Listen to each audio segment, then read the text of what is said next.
दिल्ली भ्रमण करा रहे हैं। सेंटर्स चेंज हुए हैं, इधर उधर हुए, उस पर क्या कहना है उनका? हाँ, उनका ये कहना है, हमने बोला कि आप 5 ये ले लो, तो बोले ऐसा कुछ नहीं है, हम सिटी तो 10 दिन पहले बता देते हैं। और पता अपना एग्जाम्पल क्या कह रहे हैं बाबूजी, मैं जब पेपर देने जाता था 3 साल सीजीएल भी निकाला मैंने, तो मैं स्लीपर भी नहीं मिलती थी, धक्के खा के जाता था। तो उनका ये है कि बच्चे भी धक्के खा के जाएं, फिर काय का डिजिटल इंडिया, फिर तुम देश को आगे ले गए हो, तुम आज से वही अब हो रहा है। रिपीटेड क्वेश्चन पे और जो एआई वाले इन लोगों ने मुद्दा उठाया था कि एआई से पेपर हाँ, बनवा रहे हैं, उस पर उन्होंने बड़ा चलो कह रहे आपको पता है वर्जन पेपर दे रहे हैं हम, वर्जन पेपर है ये सब थे, एग्जैक्ट शब्द बता रहा हूँ कैसे, बोले वो अनटच है, उसको किसी ने टच नहीं किया है, क्वेश्चन को बिना टच किए बन गया। मैंने कहा एक एक पेपर में 5-5 सवाल गलत हो जाते हैं, बड़े ध्यान से सुनना, मैंने कहा एक एक पेपर में 10-10 सवाल गलत हो जाते हैं। बोले पेपर अनटच है, किसी और को टच कराएंगे कि चेक कर लो एक बार तो गलत हो जाएगा, पेपर आउट होने के चांस है। आज आप देख लो जो लोग हमारे पेपर बना रहे हैं वो अपने मौसी के लड़के को भी बता दें, उनको भी नहीं पता ये पेपर किस एग्जाम में आएगा। मैंने कहा भाई आप सिलेबस में तो आपने दिया नहीं था, प्रोबेबिलिटी स्टैटिस्टिक्स आप सिलेबस तो दे रहे हो। बोले उससे क्या मतलब है, बच्चे को नहीं पता कि 12th बेस्ड है और 12th में सब आता है। तो मैंने कहा आप ये भी लिख दो कि भाई 12th बेस्ड है, एनसीईआरटी पूछेंगे तो बोले लिख देंगे, ये इनडायरेक्टली तो लिखा हुआ ही है। कुल मिला के उनको किसी बात के लिए इतना सा रिग्रेट नहीं है कि बच्चे परेशान है या एग्जाम सिस्टम खराब है। उनको लग रहा है हम भी धक्के खाते थे, तुम लोग भी धक्के खाओ, धक्के खा के कोई नौकरी तुम्हारे हिस्से में आ जाए तो अच्छी बात है, नहीं तो नहीं। किसी भी बात के लिए उनको कोई रिग्रेट या परेशानी इस बात से नहीं है, वो मजे में है पूरे। और सर आप पूरे देश के शिक्षकों को आंदोलन करने के लिए बुलाए थे, अब मिलने के लिए डीओपीटी से बुलाए थे सर। हमको लगता है कि देश के तमाम शिक्षक आए हैं, सारे शिक्षक लगभग आए हैं और इतनी संख्या शिक्षकों की थी। आज जो पूरा क्रम हुआ, जैसे प्रशासन का जो आप लोगों से बिहेवियर रहा, आप एसएससी चेयरमैन से भी मिलकर आ रहे हैं, आपको क्या लगता है जो ये पूरा हुआ? आज सुबह डीओपीटी वालों ने भी बोल दिया था कि मिलेंगे, हाँ। फोन पे बात हो रही थी, बाकायदा नंबर आ रहे थे, ऐसे लग रहा था कितने सम्मान से बुलाया जा रहा है।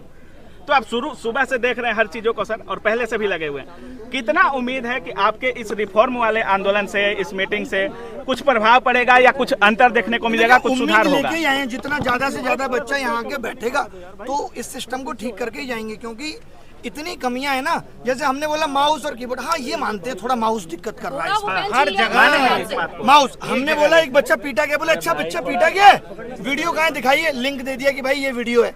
उनको ये भी नहीं पता, वैसे उनको एक एक बात पता है, उनको हमारी वीडियो के एक एक शब्द पता है कि हम क्या बोलते हैं। उनको ये नहीं पता कि एक बच्चा पीटा गया है, बच्चों के साथ अभद्र व्यवहार हो रहा है। हमने कहा इन्विजिलेटर आप ऐसे ही रख ले रहे हो, बोले फिर कैसे रखें, चेक करने जाएं कि इन्विजिलेटर क्या करता था पहले, नहीं करता था। तो कुल मिला के सारे जवाब उलूल जुलूल थे और मीटिंग बहुत ही बर्बाद हुई।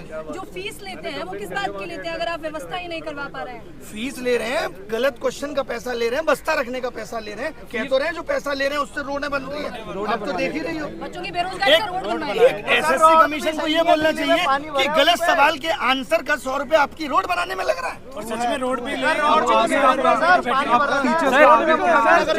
सर रोड भी तो नहीं बन रहा है। धीरे धीरे इकट्ठे हो रहे हैं, पूरे देश से बच्चे को बुला रहे हैं, यहीं बैठेंगे जब तक ये सिस्टम सही नहीं हो जाता। सुबह तक डीओपीटी बहुत नॉर्मल था, बात करने में कोई दिक्कत नहीं हो, अचानक लग गई, कैसे इतने लोग आ गए, ये कैसे हो गया, हटाओ अब नहीं मिलेंगे, ईगो पे ले ली बात, वरना उससे पहले मिलने को तैयार थे। हाँ। सत्र चल रहा है, आप लोग अभी बवाल मत करिए। देखिए अभी संसद सत्र चलेगा, फिर 15 अगस्त आ जाएगा, उसके बाद दिवाली की छुट्टियां आ जाएंगी, फिर क्रिसमस आ जाएगा, फिर न्यू ईयर सेलिब्रेशन होगा, फिर मकर संक्रांति, फिर वैलेंटाइन डे, ये तो चलता ही रहेगा। समस्याओं का निदान होगा कब?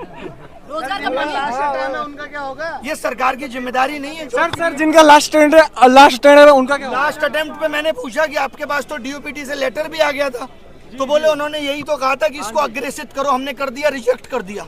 अच्छा साहब बोले रिजेक्ट कर दिया। तो सर सीजीएल में होंगे क्या कुछ चेंजेस सर?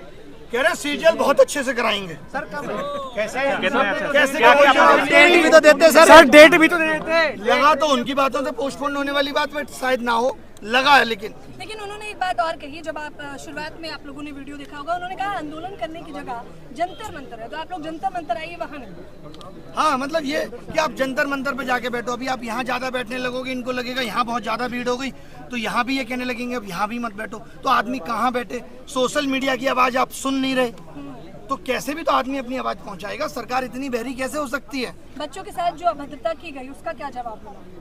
बहुत खराब है ये।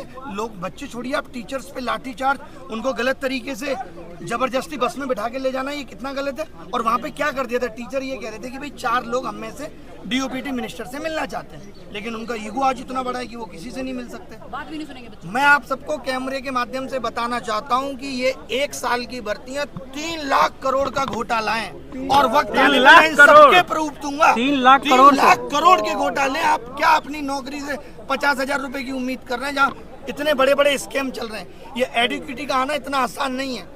अच्छा, वो लोग शिक्षक का काम भी बता रहे हैं, वो कह रहे हैं आपका काम तो शिक्षा देना है, आप लोग आंदोलनकारी बन गए हैं। और जो बिना पढ़े लिखे नेता है वो शिक्षा पे पॉलिसी बना रहे हैं। ABCD नहीं आती है बाबूजी को, राजस्थान के शिक्षा मंत्री बन के बैठे हैं। हम इनको शिक्षा पॉलिसी बनाने दें, एजुकेशन पॉलिसी बनाने को इनको दे दें, और शिक्षक बता नहीं सकता कि आपके सिस्टम में खामियां क्या है। ये तो दोगलापन है। हाँ, अगर वो गलती ही स्वीकार नहीं करेंगे तो आप क्या करने वाले हैं? आप खुद देखिए, 5 साल पहले बोला CET लेंगे, तब तक मनसाएं ठीक थी। CET लेने का मतलब ही साफ साफ ये था कि भाई कॉमन एंट्रेंस टेस्ट होगा, बच्चा एक बार फॉर्म भरेगा। इनको लगा ये तो गलत हो रहा है, रेलवे अलग से 500 करोड़ कमा के दे रहा है। आपको पता होगा रेलवे में 500 रुपए फीस ले लेते हैं और कहते हैं 400 वापस करेंगे। कब वापस करेंगे ये नहीं पता है। 1 करोड़ लोगों की 400 रुपए फीस रख कर बैठे हैं। गलत सवाल पूछने पे 100 रुपए इसलिए लिए जाते हैं कि आप किसी सही सवाल को गलत ना बताएं, लेकिन अगर वो सवाल गलत ही है तो इनको 100 रुपए वो वापस करना चाहिए। एक बच्चे से 2,500 रुपए वसूल रहे हैं, तो इन्होंने कमाने का जरिया बना लिया। अभी एडुकेटी 100 रुपए लिए जाते हैं, 100 रुपए, और एक पेपर में अब हो गया है कि 20 क्वेश्चन गलत, यानी 2,000 एक बच्चा देगा प्री में और कम से कम 1,000 देगा मेंस में, 3,000 देगा एक बच्चा। इसमें तो संख्या बढ़ती जाएगी। अच्छा, इसीलिए हर क्वेश्चन हर साल बढ़ रहे हैं। हमारे टाइम पे एक भी गलत नहीं आता था, फिर 2 गलत आए, फिर चस्का लग गया पैसे का, उससे रोड बन रही है। अच्छा सर, आप SSC चेयरमैन से मिले, कोई किसी और आयोग के चेयरमैन वगैरह से, जैसे आपका आंदोलन जो था या जो कह रहे थे DOPT से मिलने का मतलब इतना ही था कि हमें आप पूरे एग्जाम सिस्टम पे बताओ। हाँ। खाली SSC में ही नहीं, आप बाकी के एग्जाम सिस्टम पे भी बात करो। कुल मिला के बात यह है कि सरकार या उनके आयोग इस वक्त विफल हो रहे हैं, क्योंकि जैसे जैसे एस्पिरेंट की संख्या बढ़ी, इन लोगों ने अपने सिस्टम को अपडेट नहीं किया। आज आधार ऑथेंटिकेशन के लिए एक अलग कंपनी का सहारा ले रहे हैं, एग्जाम कंडक्ट कराने के लिए एक अलग कंपनी का सहारा ले रहे हैं, उसमें जो सर्वर सपोर्ट लग रही है वो अलग कंपनी की लग रही है।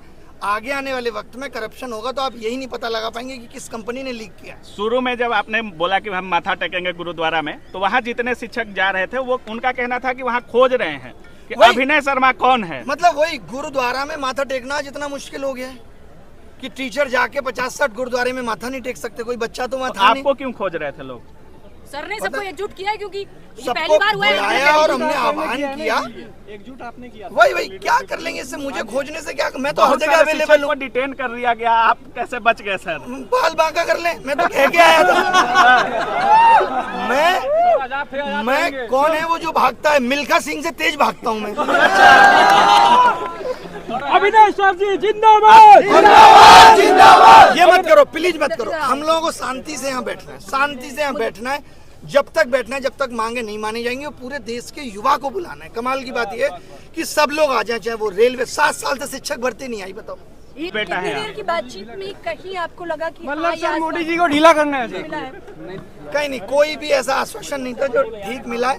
टोटल इलॉजिकल थी। उनको अपना बताना था हम 16 घंटे काम कर रहे हैं, 8 घंटे सो रहे हैं। फिर ध्यान में आया उनको, नहीं 2 घंटे तो और भी कुछ कर रहे हैं। फिर बोले 14 घंटे काम कर रहे हैं।